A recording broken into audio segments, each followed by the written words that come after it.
Enasco. Today I have a guest with me, Chief Patrick Eholor, who will be looking at a strain 2019 and looking at what we expect in 2020. Nigeria has, in the past time, faced some turbulent time. In that regard, some may not also see it that way. They believe 2019 was the best year for us. With me is Chief Patrick Osagie Eholor, an analyst, a civil rights humanist, a man who has been in the forefront of agitating for what is right. Sir, you're welcome to this program. Thank you. Looking at the episodes, I call it the episodes 2019, we had a lot of challenges by my own perception. Others may see it differently. Would you be in alliance with those who see 2019 as a very turbulent year, or those who saw it as a year that Nigeria can be reckoned with? Well, I want to appreciate you for coming to my house to give me time to express my own opinion to the viewers. First of all, I want to thank the viewers. I want to wish you Happy New Year. It's more like a double-edged sword. For some are happy and some are sad. And that is what life entails. But sometimes we all have to get the best out of life. Life in itself is not fair to any of us. But having said that, 2019 was a very difficult year. It was a year of the ultimate challenge. It was a year that redefined Nigerians as Nigerians. Having said that, we're supposed to have three arms of government. We're supposed to have the judiciary, the legislators, and the executive. But unfortunately, the judiciary did not seem to know the power that they have. They sold their rights to the executive knowingly or unknowingly. Unfortunately, too, the legislative arms, who are supposed to be the lawmaker, also follow suit because of favoritism and nepotism. So I would say that 2019 was a mixed feeling. It was for some people who were happy, it was for some people who were very sad. And I want to define those who were happy. Those who were happy were those who benefited from the corruption of Buhari, and they claimed they were connected.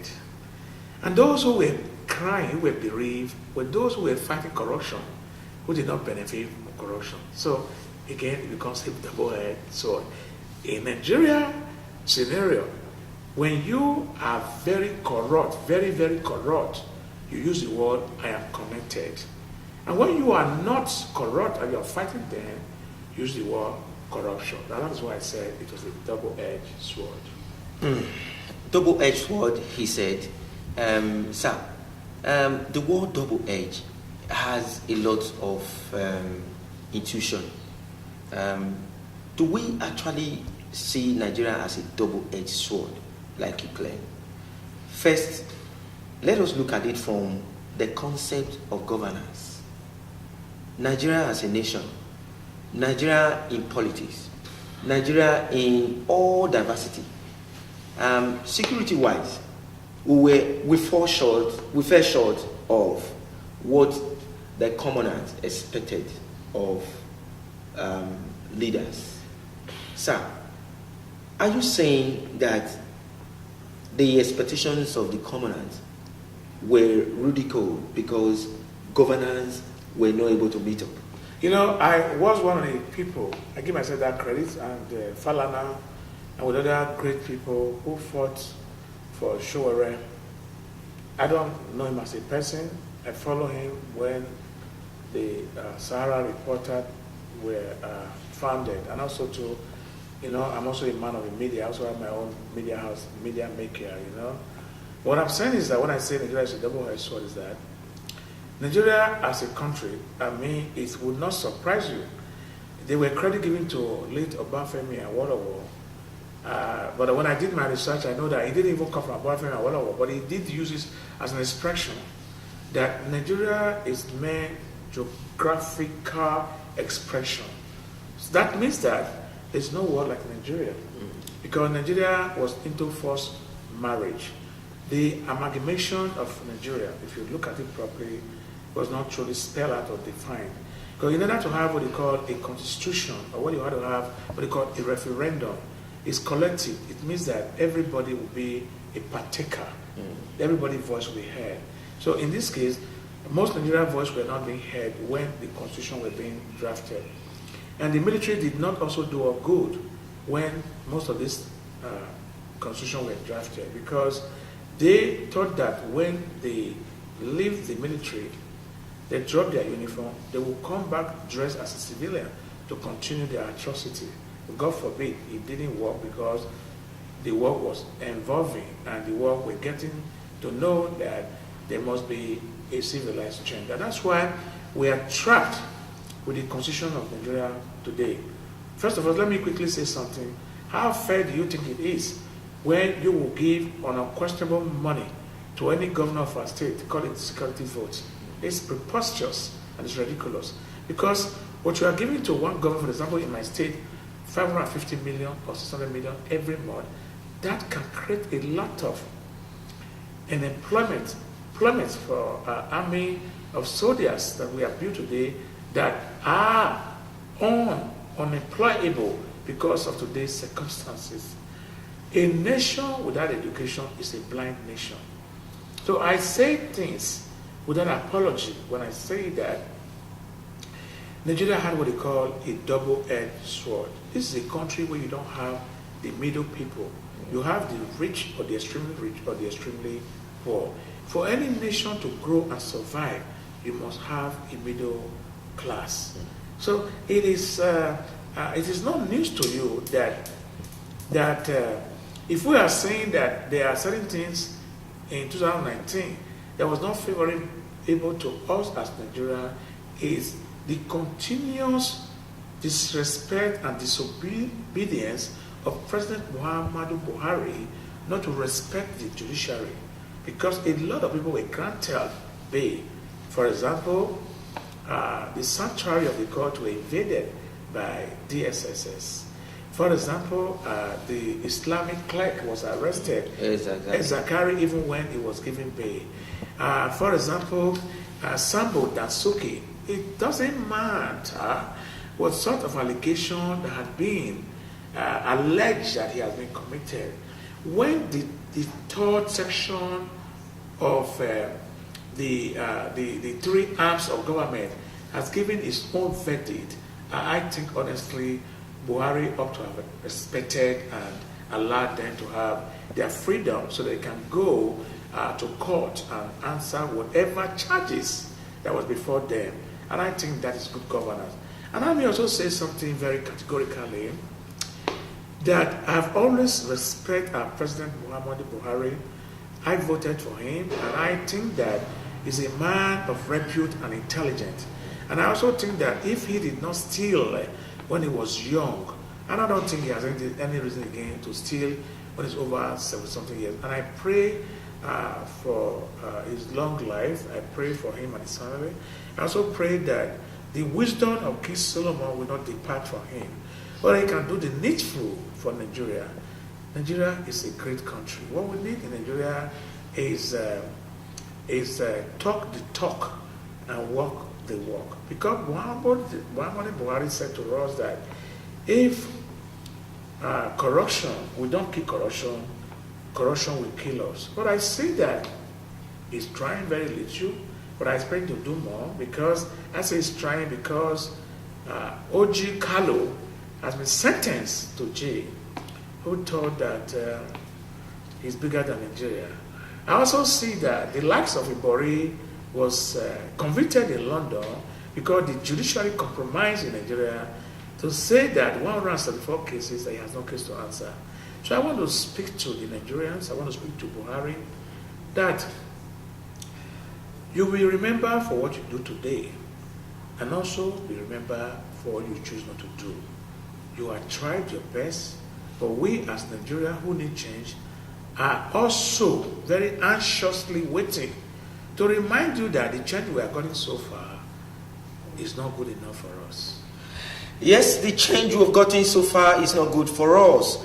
The word of Chief Patrick Eholor. We'll go on short break. When we return, we astray. How far Nigeria will go in 2020? We'll come back to you.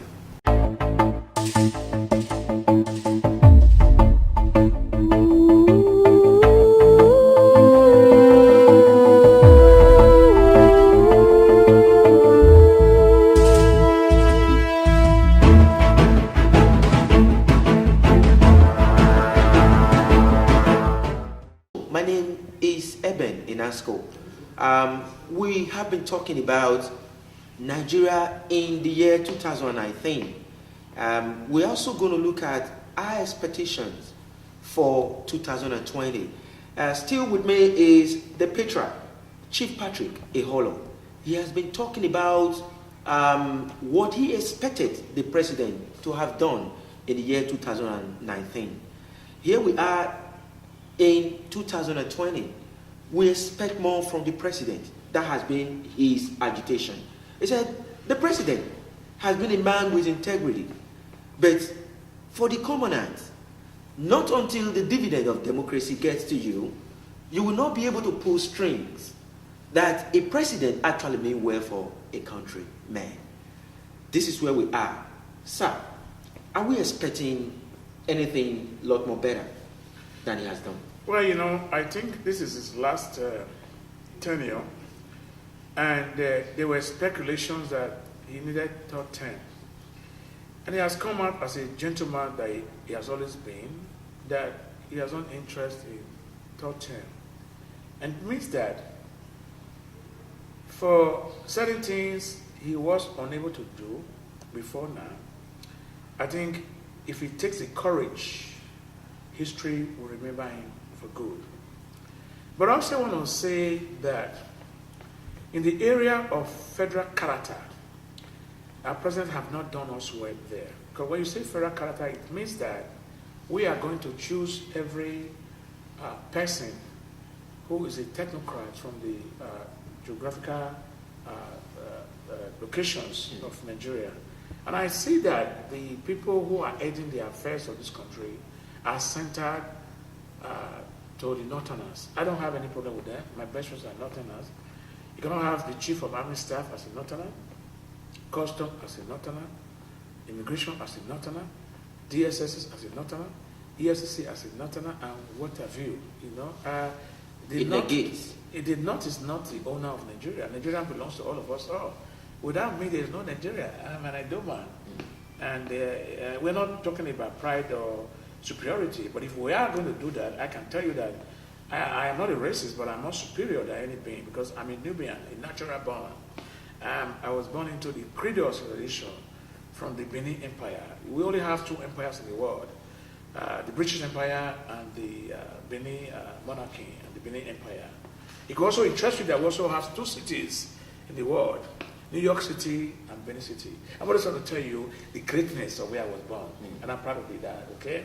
And that's one thing that I also find that President Muhammadu Buhari is honest, but again, his nepotism and favoritism is what I question. Having said that,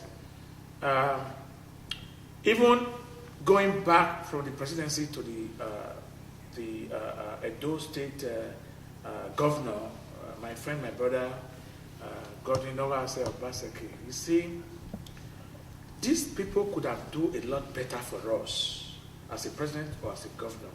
But the issue we have with them is they are messengers. Let me tell you something categorically today, that I know sincerely that if you cannot trust a messenger, you cannot trust his message. Their messengers are bad people. They are surrendered by cabals, even when they have a very good intention. I can use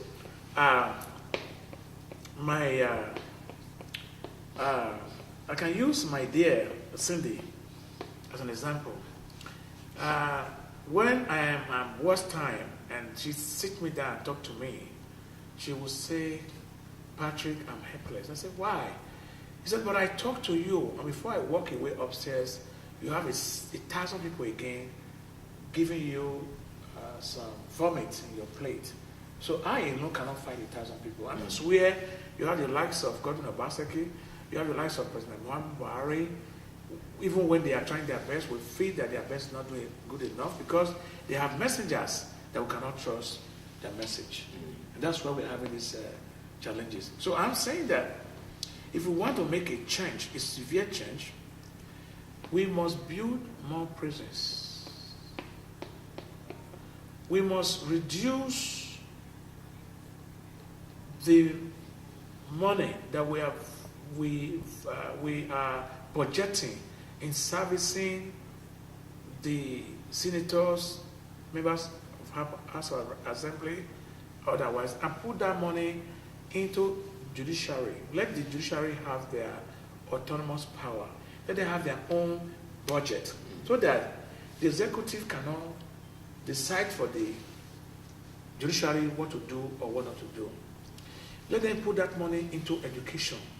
Let them put that money into heads. Let them put that money into infrastructure. Let them put that money into good roads. Let them empower the women. Let women play more roles in our politics. Women doesn't belong to kitchen or the other room. I disagree with Mr. President on that.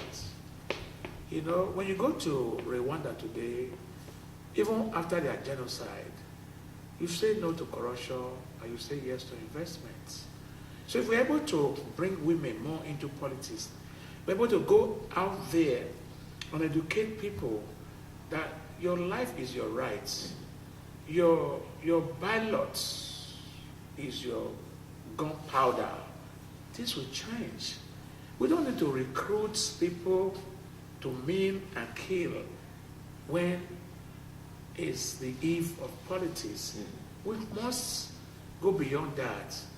We must educate any child over 18 years to register and cast their vote for anyone who they feel they trust that can lead this country.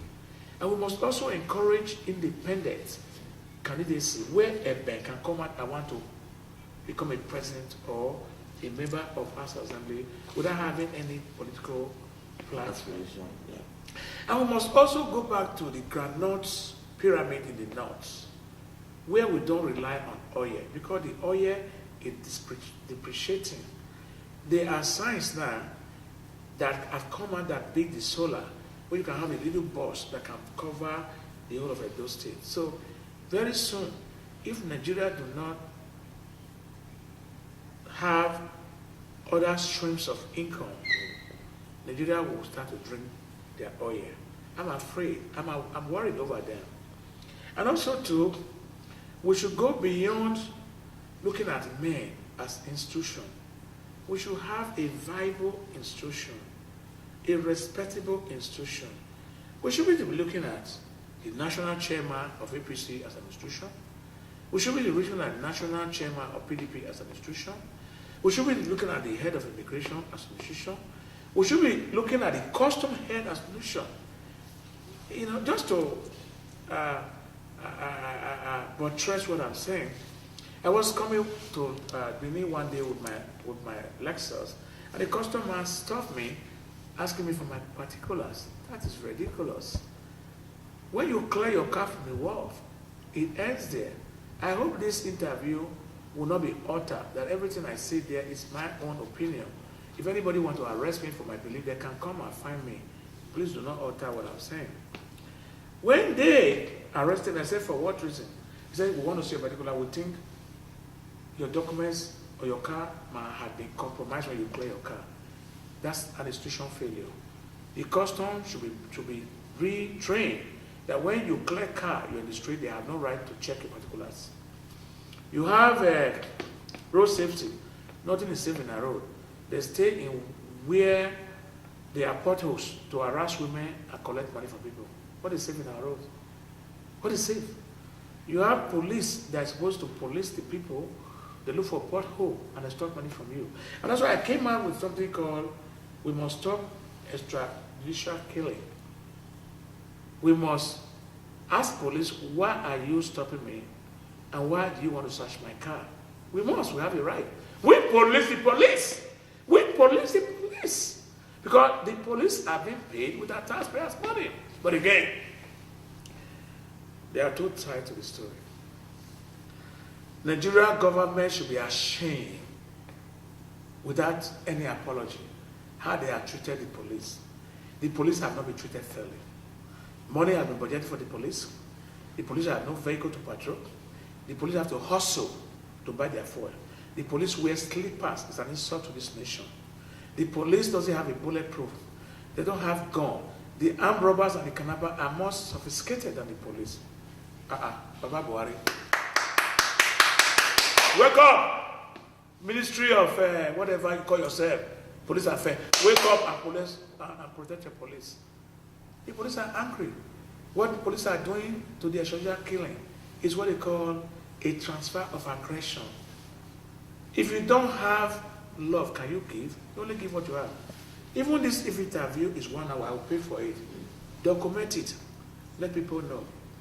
Americans were free today because of Luther King Jr., Malcolm X, who were from different backgrounds. Yeah. Malcolm X was a Muslim. Can you see that? And Luther King Jr. was a Christian. But they all fought with religion to sustain democracy in America that we enjoy today, that we run there. Now today, the pastors we have is come and sow a seed. I'm not saying all of you. The ones I'm talking to, you know yourself. Now, God is not a money doubler. You have turned God to a money doubler. You have 33 branches, 34 branches, 40 branches. Who does that? One is enough. Give scholarship out. Build more schools.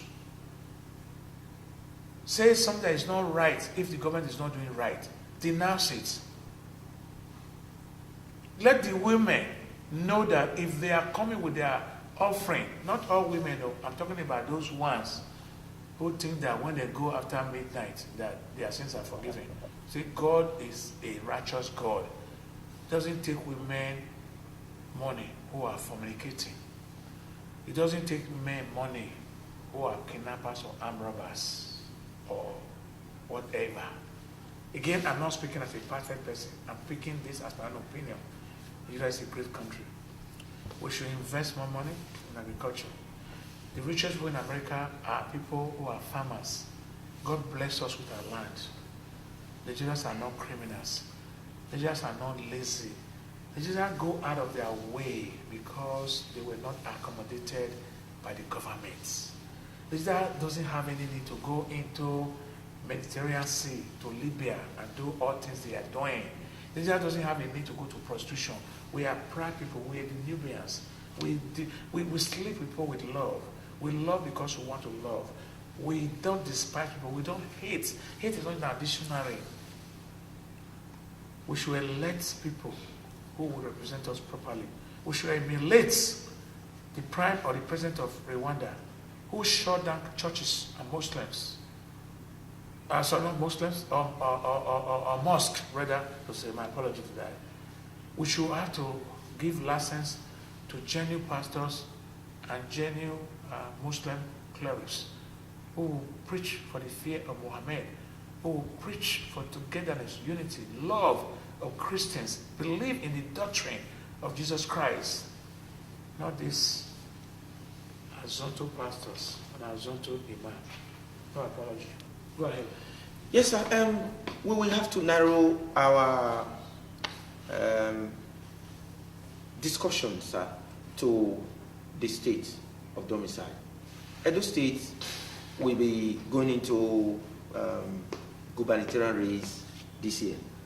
there have been a lot of heightened pressure coming from within the party, the ruling All Progressive Party, and the opposition party. One seat is left, and that seat is Osadebe Avenue. There is an incumbent governor, and many people feel he hasn't done enough to convince them on his program and policies. But in other words, there are others who want him to continue to remain in power. Sir, how is your own view as regard all these misfeelings? Very, very interesting, because very interesting. You know why I laughed? I know the two players. The first one here is an erudite, champions of all champions. His name is Comrade Adams Aliyu Oshomole. He's the champions of all champions. He's a survivor. He's a man that I had respect for. My cardinal respect for Adam Oshomole is one. A man who came from nowhere and arrived somewhere, and not only fought for himself, but he also fought for the downtrodden. However, we all might not be satisfied with his fight, because no one is perfect. Adam Oshomole has his flaws, but I give it to him because of his family oriented. A man who perhaps was working in the Texas industry. He was a tailor at the time, and that's what I was told. I don't know if it's true. And he was married to his late wife, Clara, may her soul rest in peace. And he raised his children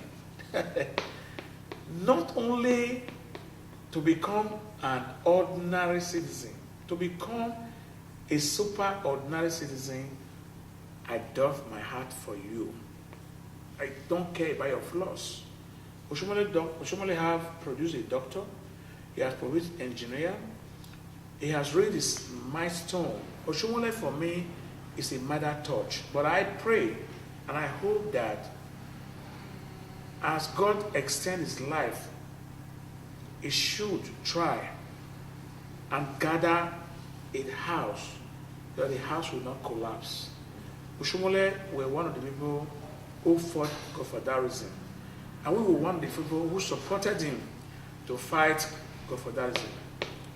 And as a matter of fact, I was so passionate about Oshomole before he becomes the governor, when he protested against my own friend, brother, senior brother, Lucky Igbenedion. I handcuffed my hand with his hand to the government house to make sure that Lucky Nusaka Igbenedion addressed us. I have the tape.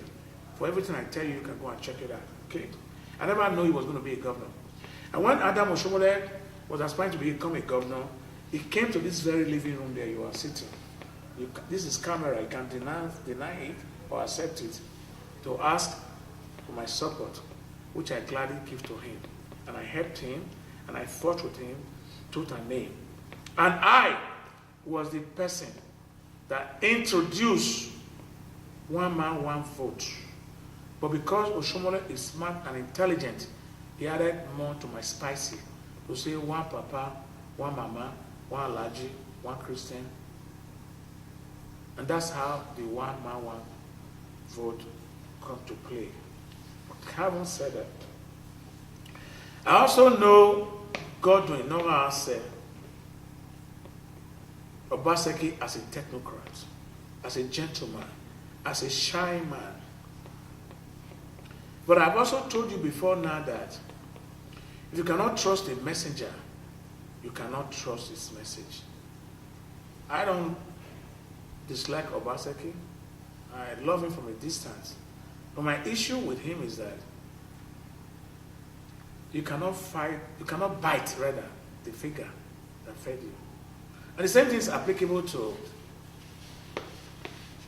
Phyllis Shaibu. It's my my distant friend. I won't say my good friend, but I know him very well. Even before the late Aruna, when we all started this together. And I must say that too. The man today there was your SSG, Barrister Osagie, my very good friend. You can probably say he's my brother. We work together, or he worked for me. Probably say that. He used to manage my real estate in Lagos. Because he who God has blessed, no man can curse. I think God has blessed him. God has said that he's going to be him today, and that's why he's there. But the issue is that many people don't know how to manage success. Success overwhelms them, and they make a lot of mistakes. But we have been around. I've been around, these people you are mentioning, I know them. Even when Obasanjo was the economy team manager to Adam Oshomole, we raised and say hello to ourselves. But coming back to your question is that, is PDP fighting its APC? No. The APC is fighting itself because of egocentric. Over may answer, it can be my own or no other way. So I want to apologize. I want to beg Comrade Adam Oshomole. I want to beg God, to come together for the sake of the electorate who cast their vote, who were in the sun, who were in the rain, who elected them, to come back together and settle these things. I'm sure that what they have is not irreconcilable. People are following it because they are cashing in, When people are not making money from trouble, they don't cause chaos. When countries are not fighting, you don't buy ammunitions. So I honestly think that if the APC get their acts together and appeal to those members who were also elected, who were disenfranchised, who are not being properly sworn in, if you cannot issue second proclamation according to you, according to the law, reach out to them, dialogue with them. In order to be important, you must make other people feel important. And I think whatever is happening today is about egocentric. Yes, from your word, there is a school of thoughts currently going around that you don't bite a figure that fed you. There are others who are also claiming that his predecessor, Adam Oshomole, also do same to those who brought him into power play.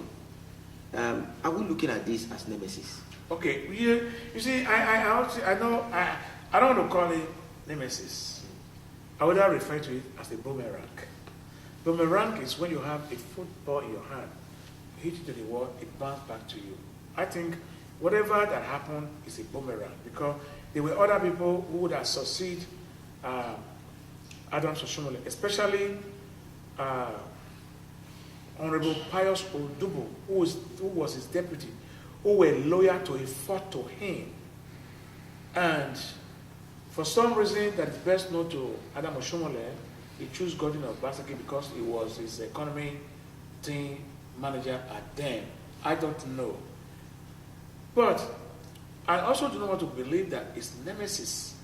Because if we are going to describe it as nemesis, it means it's going to be revolving because those who brought Adams Abi Oshomole were related to me. They are likes of Pastor Osagie Eholor and Captain Osa Okumbo, who is a multi-billionaire, who perhaps single-handedly financed it.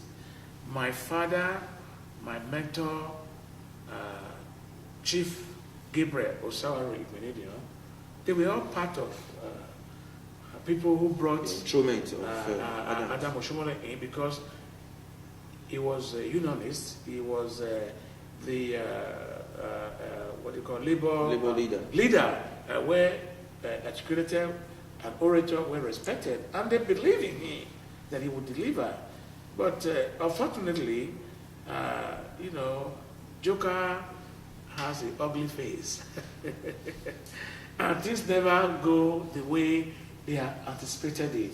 So, but if we now say that it's a nemesis, it means that it's going to become a recurrent decimal. Yeah. And that's why I often tell people, with what I learned from a lady from Rwanda, that when they had a genocide, she was tied to die, and they shot the husband and the children.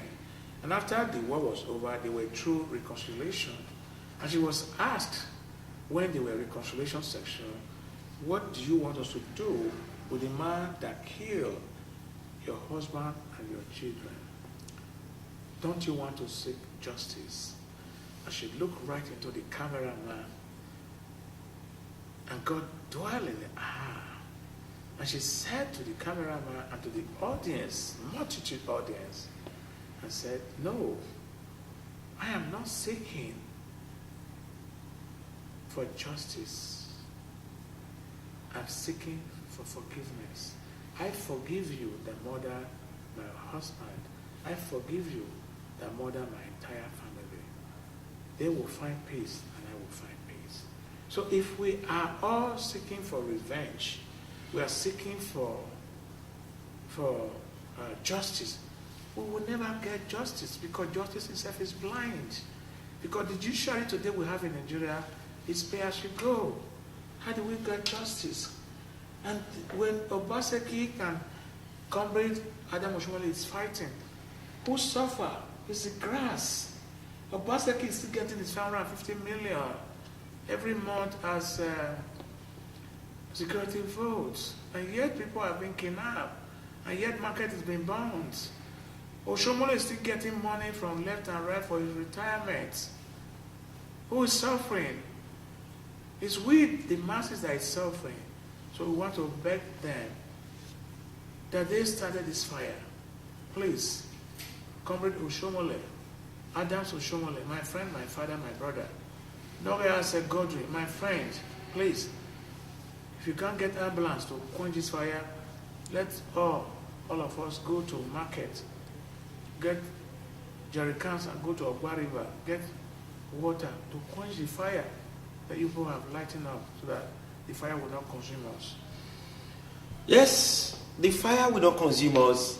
That is the word of Patrick, Chief Eholor, Patrick Osagie Eholor. He has been in the four walls of politics in Nigeria. For the record, sir, do you have a word to tell your Tini fan? Well, I don't know if I have any fun. I always think I'm alone, but what I have to tell the viewers or the audience is that God has not left you. When you look back, you are going to see a print.